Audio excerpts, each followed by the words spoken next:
All right, what's up, everybody? Happy Monday. Happy holidays. I don't know how you're feeling, REA, but I'm full of a lot of cheese already, so I'm excited about, another 5 days of this. But welcome in, everybody. Our AP Top 25 reaction show. As always, the poll just dropped. I'm super excited today. Texas Tech is in the poll.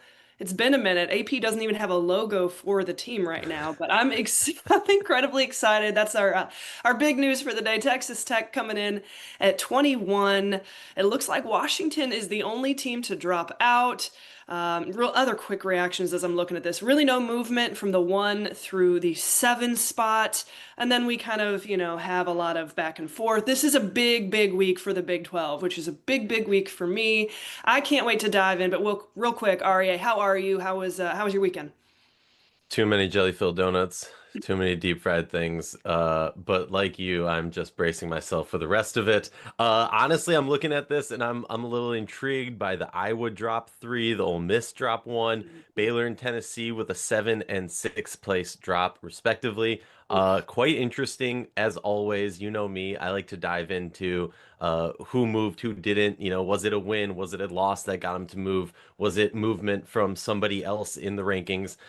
It's always super interesting to kind of play that mental chess game, in my mind, at least. Well, and you guys share your thoughts with us. We want to hear your reactions as well. We will be checking the chat box just to kind of make sure we're getting everybody's thoughts. But let's just dive right in, as we always do. Number one, UConn, 12 and 0 on the season, 25 first place votes, no movement. They beat Marquette 89 to 53. Sarah Strong had 22 points and 7 rebounds. And then they beat number 11 Iowa 90 to 60. Sarah Strong had 23, 7 and 6 in that game. As I said, UConn is 13 and 0 on the season. They're going to play Butler on the 28th. I'll be honest, I was looking, we had talked about that Iowa game and we had said, okay, this really has an opportunity. This is an opportunity for Iowa. Um, yeah, I knew that UConn was going to win that one, but man, I didn't quite know that it was going to be a 30-point shellacking. And I think it's a really good time for UConn because everybody has been talking about Texas, Texas, Texas, Texas, Texas, and UConn kind of being in conference play. It was a good reminder. It was a good reminder that the reigning national champions are incredibly dominant. Sarah Strong is got to be right up there for way too early Player of the Year this season. But very impressive showing, continuing to be impressive for the Huskies. Coming in at number 2, Texas 14 and 0. They had 7 first place votes. They beat Northwestern State 96 to 38. Madison Booker finished with 28 points, and then they turned around and beat South Dakota State 70 to 51. Jordan Lee had 17. They're going to play Southeast Louisiana on the 28th, and then they're going to play Missouri on New Year's Day. I'm starting to look ahead. This is a really quiet week, everybody. We basically have got a couple matchups tonight, and then it's going to be Sunday. So really a quiet week. We don't have a ton of action, obviously. It's the holiday, so everybody's getting an opportunity to go home and spend time with their families or just take a break and rest their bodies. You guys know the drill. So that's okay. UConn and Texas, 1 and 2. I think those have been the clear favorites, the clear dominant two teams so far this season. And then you got South Carolina coming in at number 3. They're 12 and 1 on the season, 0 first place votes. They beat South Florida big 103 to 44 on Thursday night. Edwards dropped 34 in that game. And then they went to Florida Gulf Coast, which I thought was really unique in some ways, and won that game 105 to 43. Edwards had 29 and 10. They're going to play Providence on the 28th and Alabama on New Year's Day. So super exciting. Obviously we had the Big 12 getting into conference action over the weekend. We'll talk about that in a little bit. But we need to, talk about a little couple of Big Ten matchups, a couple ACC, but we're really getting into some deep SEC matchups here over the next week and a half. Thank you, because I'm really excited to finally see some of these teams tested. I'm not gonna lie. I don't know how you guys feel. I've got a little bit of non-conference fatigue, if you will. Real quick, one more before I pass it over to Arya. UCLA coming in at 4, 11 and 1 on the season. They beat Cal Poly as they should, 115 to 28. Kiki Rice had 23. Then they beat Long Beach State, 106 to 44. Kiki Rice was really good again. Had a near triple double in that game. They're going to play Ohio State on the 28th. So again, looking at some Big Ten action. Arya, I'll hand it off to you for number 5. Well, definitely, but first I have to give some love to Sarah Strong. What she's doing so far this season is just absurd. I mean, when you start to No see doubt. where she is placing herself in the record books, knowing that she's playing at UConn, knowing what she's doing historically, it is so beyond impressive. So obviously have to give some love there. Yes. Oh, I thought it was really interesting watching that Iowa game. There were a lot of comparisons from the analysts to Luka Doncic. Hmm. Or no, or was it Luka or was it I can't remember who they were comparing it to, but I think that's a pretty decent one in some ways.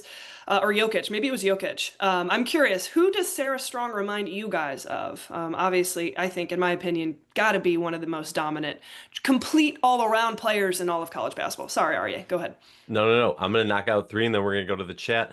Coming in at number five, no movement. Or LSU, excuse me, they beat Morgan State 91-33. LSU just dominant in every facet of the game, taking care of business as they should against a opponent like that. Beat UT Arlington 110-45. It's always interesting for me when LSU doesn't score 100 this season.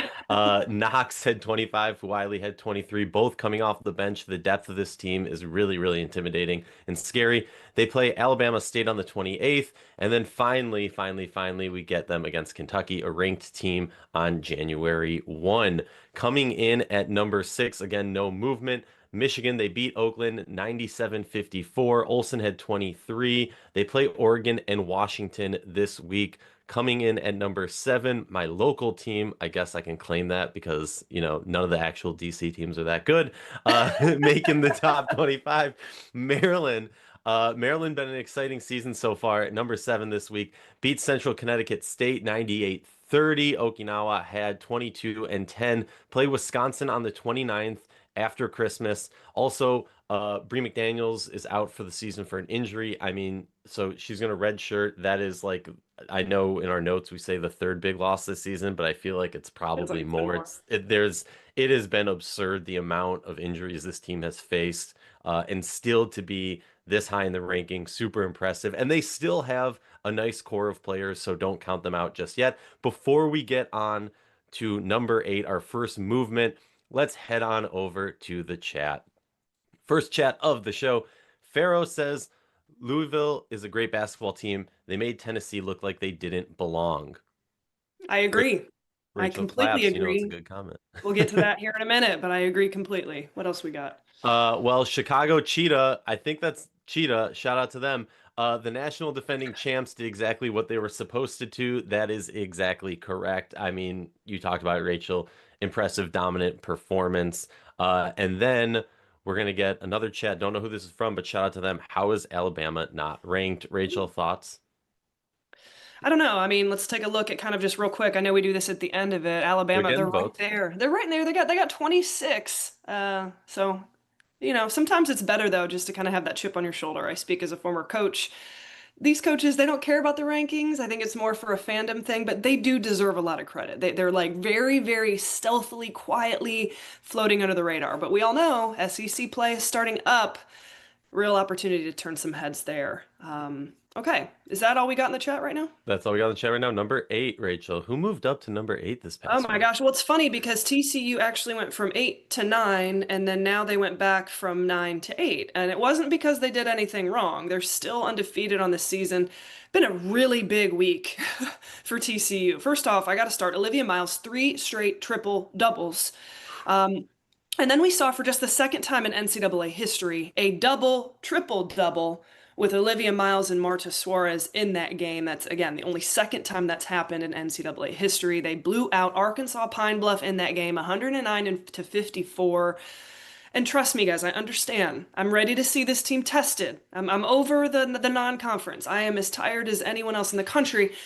They do have the win over NC State earlier on in the season, but I was really looking forward to that matchup against Kansas State on Saturday. They took care of business 77-55 to open up Big 12 play. Olivia Miles did not get her fourth straight triple-double, but she did finish with a career high 29 points. That is now 34 straight home wins. That is currently the most active, longest win streak in the country at home. Wow. I believe that's the correct stat. They're going to play BYU on New Year's Eve. So shout out to TCU. This team is legitimate. I mean, obviously Kansas State is reloading, but it's still a program. Sweet 16 a year ago has a lot of young talent on that team. They're very much figuring things out. Let's talk about number 8, Oklahoma, 11-1. Still sitting at the same spot. They did not play this week. Really simple. They're going to play NC Central tonight. So if you want to get a chance to check out one of the few matchups we're going to see this week, you will get a chance to get your eyes on Reagan Beers, Peyton Verhulst, Aaliyah Chavez, the whole crew. Oklahoma, a really, really good team. Coming in at number 10, Iowa State. I'll just go ahead and take this one, REA. Big win over Kansas yesterday. Oh my gosh, you guys, this was crazy. I was actually at Epic Theme Park watching on my phone and like unbelievable. I mean, I knew Kansas was good, and I know that we haven't necessarily seen Iowa State be tested a ton. Yes, they beat Iowa. They took care of their in-state opponents, but Kansas is a really good team, and they've got Samaya Nichols, who's one of the best scoring, facilitating guards in the country. 79. Iowa State won on basically a buzzer beater, corner three. They won that game 79-76. Audie Crooks, 41 points in 30 minutes. Kenzie Hare hit that game-winning three. If you haven't seen it, check it out on X. Really impressive. I love this Iowa State team. I love what Audie Crooks is doing. The nation's leading scorer, and she's shooting literally like 75% from the field. Just absolutely unheard of. Yesterday when I checked, she was second in the nation. I'm not sure what she is today, but they will play Houston on New Year's Eve. RA, who do we have coming in at 11? Coming in at 11 this week, we have Kentucky up one spot there, 12-1. They beat Wright State 96-53. Strack had 26-7. They play Hofstra after Christmas. And I just need to give a shout out because not only in that Iowa State game, Rachel, real quick, was that a game winner, but correct me if I'm wrong, that was the first made shot that she had of the game. To hit a game winner, first shot made of Crazy. the game, insane, ridiculous. I very much echo what you said. Implore everyone, go back, watch the game, watch that last like series, the highlights right there. Who we got coming in at number 12 this week, Rachel? Number 12, again, we haven't seen a ton of movement, just one spot here and there. Vanderbilt is up one spot. They're 12-0 on the season. They beat South Florida 87-58 on Monday. Had 5 players in double figures in that game. We always talk about Michaela Blakes, but they do have a lot of weapons on this team. Blake's in that one had 19 points, and then they beat Albany 64-35. Blake's had 17 points in that game. Galvin dropped 15. Then they beat Texas Southern big 96-46. Passat had 25. They allowed just 9 points in the first half in that game. They're going to play Stonehill on the 28th before opening up on New Year's Day against Arkansas. Vanderbilt's one of those teams, right? They've slowly climbed up, but have we seen them tested? No, not really. So it's a lot of it's like it's like the LSU playbook a little bit. You know, we know they're good. I don't know if that I'd put them on LSU good. Probably not. That'd be crazy. But we know Vanderbilt's really good. But what is the ceiling of this team? It's hard to say.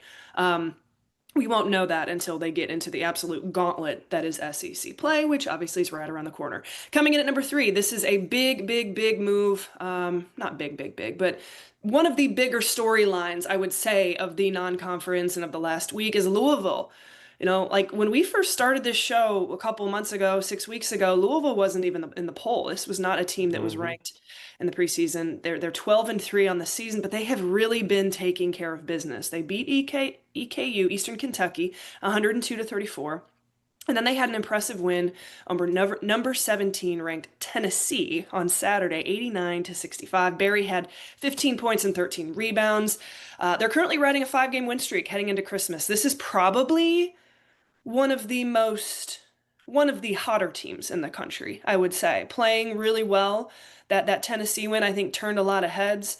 I don't think it should surprise anybody that Jeff Walz was able to go against Kim Caldwell's system and be able to dismantle it as well as he did in that game. I mean, so convincingly too. That's what really is impressive. And we'll talk about Tennessee here in a second. But Louisville's going to play SMU on New Year's Day. So the Louisville Cards taking care of business, a team that I'm really high on. Do you want to take 14? Obviously, dropping down 3 spots. Iowa now at 10-2 on the season. They lost 90-64 to number 1 UConn. Stuelke at 17 points. Will face Penn State on the 28th after Christmas and Nebraska on New Year's Day. Look, obviously, we expected more. I see this drop in my eyes, Rachel, because we expected a better game from them, even though it was an expected loss. It's how you perform in that loss, and that's why I find this aspect, this area of the season so interesting. Um, and we do have, before we move on to number 15, we like to do it at the fives, Rachel. We do have a few in the chat. Cool. Eric Z, I'm sorry I can't take LSU as a legit top five team until they beat a ranked team. I think that's fair. I think that's totally fair. That's totally fair. But I also think in the voting, you have to give them respect for where they're standing. So I see both sides of it. You know me. Coming also, we got BB Pony. SEC is overrated. Double exclamation point coming in hot. Okay, That's a fine. hot take. Pharaoh, Louisville looks like the best ACC team right now. Oh, hands down. I mean, who's I mean, the other one? Who's the we've been next one? talking about them all Yeah, season long, and they are one of those teams that I don't care where you're sitting, you do not yeah. want to play them. A well-coached team, a team with some firepower. One more, we got BCS champ. UCLA got Sienna Betts back, and she has good game. If she pans out, UCLA is going to be scary. Their defense keeps getting better and better. Rachel? I, I I think that's an interesting take. Honestly, some of this I like some of these comments because they help educate me a little bit on some of these. Just it's hard to follow all these teams. I've kind of it feels like it's been a really quiet couple of weeks here for UCLA. So definitely, as I said before, a little fatigued, ready to watch these teams really get tested. But yeah, getting the double bet sisters in the equation, it's gonna be fun to see how that impacts them on the defensive end of the floor. Do you want to take Ole Miss or do you want me to? Obviously, I love taking Ole Miss. Dropping down one spot now at 15 at 12-1 on the season. They beat Mississippi Valley State 102-34. Cody McMahon with 25. Lattimore adds 6 blocks. Ridiculous stat line. Beat Old Dominion 86-57. Christine had 23 points and 10 rebounds. We'll play Michigan State and Alcorn State on the 28th. Georgia on New Year's Day. Where we got next? At 16, we got North Carolina. Rachel, I'll let you take that Correct me one. if I'm wrong. Ole Miss plays tonight, right? I'm not making anything up, right? I believe I saw that earlier. I want to make sure we're talking about one of the Yes, against premier Michigan matchups. State. They play tonight, excuse me. They Yeah. play tonight 7:30 against Michigan State at the Cherokee Invitational. Yeah, everybody, if you, I don't know what platform that's on. Hopefully we'll see. But if you get a chance, that I think that's one of the better matchups of the week. Very few, as we said before. So, okay, coming in at number 16, North Carolina is up 2 spots. They beat UNC Wilmington 84-34. Toomey had 15 points and 4 blocks. Then they beat Charleston Southern 93-74. Nyla Brooks had 19 off the bench. She hit 6 threes in that game. They're going to play Boston College, which I expect them to take care of business in that game, and then Cal on New Year's Day. It's interesting to me. Like, sometimes do you ever wonder, is it just the names that, like North Carolina dropped down? Did they do enough this past week to go up more to, 2 spots? What's the ceiling of this team? I agree. Louisville's the best ACC team right now. Like, I have question marks about North Carolina, and sometimes you just wonder, like, as the voter, are there just some names that stand out to you a little bit more? I don't know. Just a little random thought I'm thinking about as we're doing this. Coming in at number 17, USC up 2 spots. They beat Cal 61-57 on Sunday. Jazzy Davidson had 24 points. They're going to play Nebraska on the 29th. That'll be a really good matchup. And then UCLA later on the 3rd. Looking a bit further down the line. Coming in at 18 is Notre Dame, up 2 spots as well. They're 9-2 on the season. They beat Bellarmine 110-38. Hidalgo dropped 30 points, 10 assists. 13 steals. I mean, what are that stat line's in 13 steals and 22. I mean, And wow, in that's not even 22 the most minutes? steals she's had in a game, right? Remember back 16 steals earlier in the season? It's I mean, insane. that's unbelievable. They're going to play Pitt and Georgia Tech later on here, coming up this week and the next to kick off the new year. I fully expect Notre Dame to take care of business in both of those games. I'm Pitt and Georgia Tech struggling in ways this year. I mean, I think you look at Louisville, you look at North Carolina, which I'll be honest, I'm not 100% sold on. Notre Dame, like they've got some superstar power there with Notre Dame, but how deep are they and how much of a run can they make, even in the ACC? To be determined. It'll be interesting. Number 19, Ohio State. Do you want to take Ohio State? The Ohio State, always getting it wrong, Rachel. It's actually quite interesting. North Carolina, USC, Notre Dame, the Ohio State, all up 2 spots. So we see them ranked next to each other again this week. The Ohio State beat Norfolk State 79-45. Kits had 13 and 10 double-double. Will play West Michigan on the 22nd and UCLA on the 28th. And now the team that went up 3 spots. Well, I'm going to leave you on the cliff for number 20 because real quickly we do have in the chat. Ben says never trust YouTube comments. I'm gonna have to disagree with you. In general, I agree, but the YouTube comments have been great. So I'm gonna have to ignore you on that one, Ben. Eric Z is back. Iowa State maybe should have dropped a spot since they almost lost to an unranked team. I understand that methodology. I understand that take. Honestly, watching that game, a beautiful win. You can always make the argument of you have to, find any way to win. It doesn't matter as long as you find the win. But I agree, when you're ranked that high, it's how you win. It's not just if you win, at least in my mind. Any thoughts, Rachel, before I get to our last on the chat? Yeah, I mean, I definitely think I agree in some ways. I thought maybe going into that game it would be Iowa State had like maybe a 5 to 8 point advantage. It was obviously a little bit closer than that, but I'm probably a little different because I'm really high on Kansas this year. Mm, So. okay. Last comment for now. Cheetah back in the house. What's up? I'm curious to see how Notre Dame looks in conference play. They look like a team in the middle of the pack. I agree with that. Maybe that's a little hot, maybe that's not, but I agree. They have not wowed me. They have kind of played to their competition at times, playing to lower competition, which is not the greatest confidence builder, I would say. Any thoughts before we move on to number 20, Rachel? Yeah, I think the jury's out when it comes to me and Notre Dame. I agree. Who you got at number 20, up three All right. spots? Number 20 up 3 spots. Nebraska 12 and 0. Still undefeated on the season. They beat Cal Baptist 87-56. Had 4 players in double figures in that game. Kind of a quiet week. They're going to play USC on the 29th and Iowa on the 1st. So that's 2 ranked opponents. We're going to learn a lot about, the Cornhuskers this week and kind of what is this team's potential. I feel like as we've seen, they entered the poll, I believe it was about 3 weeks ago, and they've Mhm. really just been toeing this line. They're taking care of business, but they haven't done enough to really jump up. Every team obviously hits that point of the season where they have an opportunity to make a big statement, which is a perfect segue. Everybody, let's put a Let's round of go. applause for my Texas Tech Lady Raiders.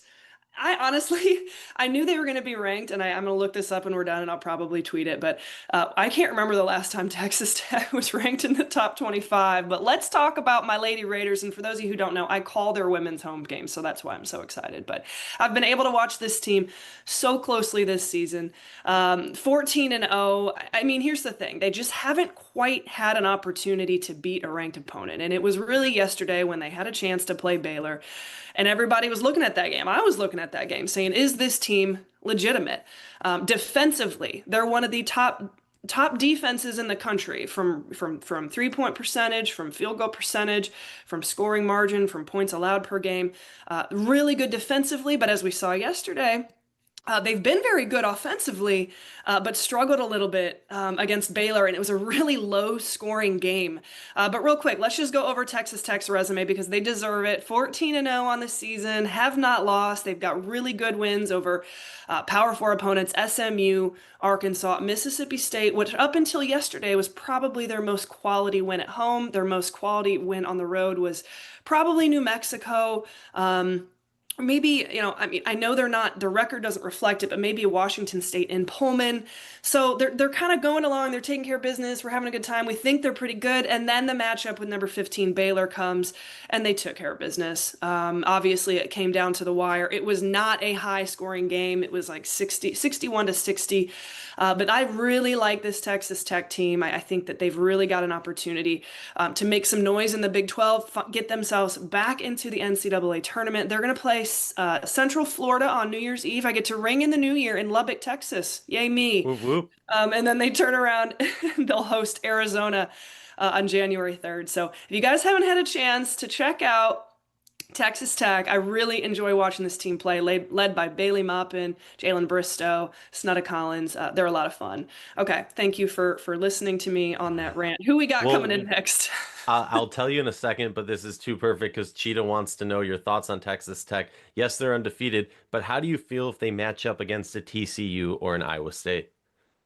I definitely think that TCU and Iowa State are a step ahead, without a shadow of a doubt. I mean, those two teams are potential Final Four teams, in my opinion. I think so. We're just talking about different tiers. I think depending, they might be able to snag a win against one of those. They're definitely a threat, I will say, just because their defense is that good. It's the offense that I struggle with sometimes because they've had games where they've dropped in the 80s or, they can score the ball, but then there's some games where the offense just kind of stagnates a little bit. And so I think with TCU, they lead the nation in their scoring or their scoring defense. And so that makes me a little nervous for that matchup. And I just think on the interior, Iowa State's a tough matchup with Audie Crooks, as with anyone else in the country. Coming in at 22, we have Baylor, who this week beat Southern. They're down 7 spots, the biggest drop of the week. They beat Southern 77-60 on Thursday. Fauntleroy had 21 points, 7 rebounds, 3 steals. No Talia Scott in that game. Lost to Texas Tech 61-60. And because we're talking about Baylor on this side, I'm going to say it. There was a questionable call that sent them to the line to ice the game. Fine, we can debate that. Deng had 22 for Baylor. Collins had 21 for Texas Tech, and they do it. They crack the top 25. Baylor will look to bounce back against OK State on New Year's Eve, Rachel, and then also a big drop, Tennessee coming in at 23rd. Rachel, break it down. Well, I just want to make a quick comment about some of the Baylor fans out there. How's everybody feeling? I mean, you lose to Texas, which was expected. It was just the way the volume in which they lost that game, and then they turn around and they lose to Texas Tech. How are we feeling in the state of Texas right now? Share your thoughts if you feel like sharing them. Coming in at 23, Tennessee down 6 spots. Those are by far the biggest movements we've seen. Was Baylor down 7 and Tennessee down 6? I think if there's a team to criticize, and I probably have seen the most criticism, it's probably been these last two, Baylor and Tennessee. I mean, Tennessee, whew, obviously that's a tough job, but to lose to number 16 Louisville, and really struggled in that game, just struggled from the perimeter. This is a team, the Grinnell system that she runs, if you've ever watched it or studied it, or everyone thinks it's hockey subbing, but it relies on shooting high volume 3-point shots. And they lead the nation in perimeter shooting, and they couldn't get the ball through the net. Then they turned the ball over way too much. So Tennessee, big jump down, number 23. I know that is not acceptable over there in Knoxville, but they'll have an opportunity to bounce back and play Southern Indiana on the 26th. Real quick, okay, final two. Michigan State coming in at 24. That was what they were last week. Staying Uh, in. they beat Indiana State 119-66. Blair had 11, 10, and 7 in that game. Almost a triple-double. Again, they'll play Ole Miss tonight. Make sure you tune into that one if you get a chance to. And then Rutgers on the 28th. And then finally, Princeton still in the top 25, sitting in at 25. They beat George Mason by 2, 71-69. Hutcherson had 17 and 7 rebounds, and they'll play Temple on the 22nd. Do we have anything else in the chat before we go over the others receiving votes? Yes, ma'am. Arthur says thoughts on Mizzou, Rachel? Ooh, they've had a rough year from what I've gathered so far. We'll move on quickly then. BB minded. Texas is losing first place votes every week. Those 7 votes might continue to decrease during SEC play. That's totally possible. I mean, we'll see. I do, you know me, Rachel. I am always so tuned in to the first place votes. I believe they did not lose any from last week to this week, but the Yeah, week before. So it is interesting. We it's talked a lot gone about down like by 1. It has. It's gone like 10 to 9 to 8. I'm looking back at it right now. Very it. interesting to me. But again, I attribute this week to UConn's dominant win over Iowa, just as a quick stamp and reminder for us who the number 1 team in the country is. Again, I think recency bias does play some aspect of this. Anybody else? I'm with you on that. And then the last in the chat is Jada Williams not getting enough praise. Rachel, agree, disagree? These are the best assist numbers that she has put up in her entire her entire career, which it's obviously that should be the case when you're throwing into Audie Crooks, who's shooting 75% from the field. But you can tell that Jada Williams is having a blast at Iowa State, and this has been a really good fit for her after she transferred from Arizona. So she has been an absolute joy to watch, and just how much excitement and fun she's playing with. Rachel, break down who's getting other votes and who do you think is not getting other votes that should be, besides University of Minnesota, obviously. Yeah. Oklahoma State is the most, and others receiving votes. They got 37. Alabama with 26. Stanford 21. Georgia 20. Washington 17. Remember, they dropped out. NC State also dropped out with 12. Arizona State, Molly Wow. Miller, 14-0 in her very first season. I think that's a lot of respect for the Sun Devils, who they're one game away from the longest win streak in school history. They're already on the best start in program history in year one, you guys. That's really impressive. Illinois is getting 4, Oregon 3, and BYU. Okay, so a lot of Well, love for the Big 12 right now. I like it. well, I gotta say, I don't have any that I disagree with. Big games coming up, Rachel. Obviously, we talked about Ole Miss, Michigan State tonight, 7:30 p.m. Eastern. And then on Sunday, this coming Sunday, UCLA versus the Ohio State, Sunday, 2 p.m. on the Big Ten Network. Anything else, Rachel? That's all we got. We're appreciative of you guys for joining us every single week to kick off the week. We're appreciative for all of our awesome producers at Bleacher Report who make this show possible. Happy holidays. Hydrate this week, everybody. Stay warm and travel safe. We'll catch you next Monday. Take care.